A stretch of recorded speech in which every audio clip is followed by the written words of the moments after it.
Chapter 13. And so my life in Colby, North Carolina marched on, rumbling down the mountain on the school bus beside Howard, ignoring those hillbilly kids who wouldn't give me the time of day, playing Bible detective at church, waiting for Wishbone to eat hot dogs from the pie tin, gazing up at the stars on the porch with Gus and Bertha, making my wish every day. Jackie called me every once in a while to tell me about her happy life back in Raleigh. She's going to the prom with that boy Arlo. She and Carolee might work at the Waffle House this summer. She got a fake tattoo of a butterfly on her ankle. I told her about Wishbone and how he was going to be mine, and she asked me if I really thought that was a good idea. I told her yes, it was a very good idea, and that was that. I'd seen Wishbone 3 more times, sniffing at trash in the parking lot of the Dairy Freeze, trotting along Highway 14 in the rain, eating something out of a paper bag under a picnic table beside Brushy Creek. Twice I'd found the pie tin in the trap empty, but I hadn't seen him anywhere nearby. Luckily, there were only 2 more weeks left of school left, and then I would have my days free to spend more time by the trap, but I was beginning to worry that Wishbone was never going to be mine. Maybe I was wasting my time even thinking about it.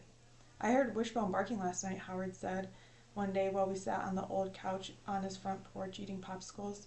How do you know it was him? I asked, watching Cotton jump onto a milk crate in the yard with orange popsicle juice running down his chin and onto his bare stomach. I just know, Howard said. We're never going to catch him, I said. Gus was right. He likes being a stray. Don't be a quitter, Howard said. I'm not a quitter. Yes, you are. I stomped my foot. I am not. Howard licked melted popsicle off the side of his hand and said, Pineapple. I flopped back against the sofa and hurled my popsicle stick out into the yard. That popsicle plan of his was starting to get on my nerves. Oh, good gravy, Charlie, he said. Don't be a baby. I'm not a baby, I hollered. Howard shrugged. You sure are acting like one, he said. Just then Mrs. Odom came out on the porch, wiping her hands on a dish towel. But my temper had a hold on me, and I could not shake it. I also could not stop myself from yelling, Well, at least I'm not a squirrel-eating hillbilly like you. Then I stomped down the steps, marched across the yard, climbed on Lenny's bike, and raced up the road towards Gus and Bertha's. When I got there, I dropped the bike in the yard and headed for the house. But as I reached the front door, I heard something over by the trap. I turned to look, and I couldn't believe my eyes. Wishbone was in there gobbling up meatloaf and french fries. I didn't waste one more second. I raced across the yard and slammed the door of the trap shut with a bang. Wishbone let out a yelp and jumped clear off the ground. Then he slinked back into the corner and hung his head, dragging his ears on the ground. He looked so scared it like to broke my heart. Hey, Wishbone, I whispered. He pushed against that chicken wire so hard I was afraid he might bust right through it. I got more meatloaf, I said. He cocked his head. Right there, I said. I'll be back.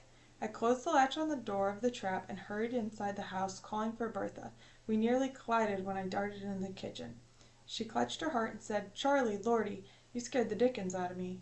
I got him, I hollered. I got Wishbone. I yanked the refrigerator door open and took out the foil-wrapped slice of meatloaf and ran back out to the yard. Bertha ran after me, calling, I knew it. I knew my meatloaf would do the trick. When we got to the trap, Wishbone was digging at the ground beside the wire like he was trying to dig a hole clear through to China. Dirt and pebbles flew out behind him. When he saw us, he stopped and backed up into the far corner of the trap again. I unwrapped the foil. I brought you more meatloaf, I said. He let out a little whine, soft and pitiful. I could hear Bertha telling me to be careful and don't stick my fingers through the chicken wire and stuff like that.